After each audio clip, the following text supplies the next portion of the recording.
गांधीनगर परिसरातील TP3 final plot क्रमांक 44 येथील चिल्ड्रन पार्क आरक्षित जागेवरील संस्मरण उद्यान प्रकरण पुन्हा एकदा चर्चेत आले असून महापालिकेच्या कथित नियमबाह्य कारभारामुळे शहरात विविध प्रश्न उपस्थित केले जात आहेत.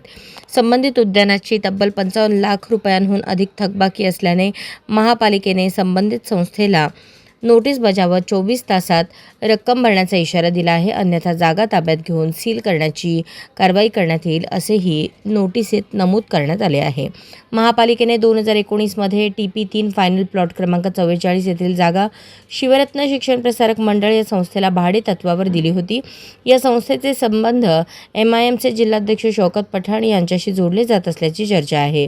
मात्र संबंधित संस्थेचा 3 वर्षांचा ऑडिट अहवाल नसताना तसेच संस्थेच्या घटनेत अशा प्रकारच्या उपक्रमाची तरतूद नसताना देखील ही जागा देण्यात आल्याचा आरोप होत आहे. यामध्ये महापालिकेतील काही अधिकाऱ्यांच्या कथित भागीदारीमुळेच नियमबाह्य पद्धतीने निर्णय घेतल्याची चर्चा शहरात रंगली आहे.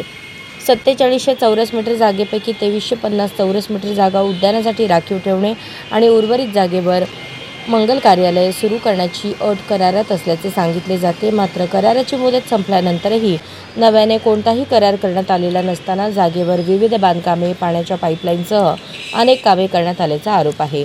ही सर्व कामे महानगरपालिकेतील काही अधिकाऱ्यांच्या मदतीने नियमबाह्य पद्धतीने झाल्याची चर्चा शहरात सुरू आहे. भूमी व मालमत्ता विभागाने थकीत भाडे वसुलीपूर्वी यासाठी 14 एप्रिल रोजी नोटीस बजावली होती. त्यानंतर थकबाकी न भरल्याने आता कठोर कारवाईचा इशारा देण्यात आले आहे.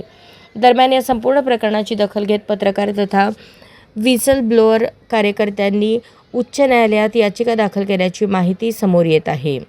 त्यामुळे आता न्यायालयीन प्रक्रियेतून या प्रकरणाची कथित गैरव्यवहार उघड होणार का याकडे सोलापूरकरांचे लक्ष लागले आहे.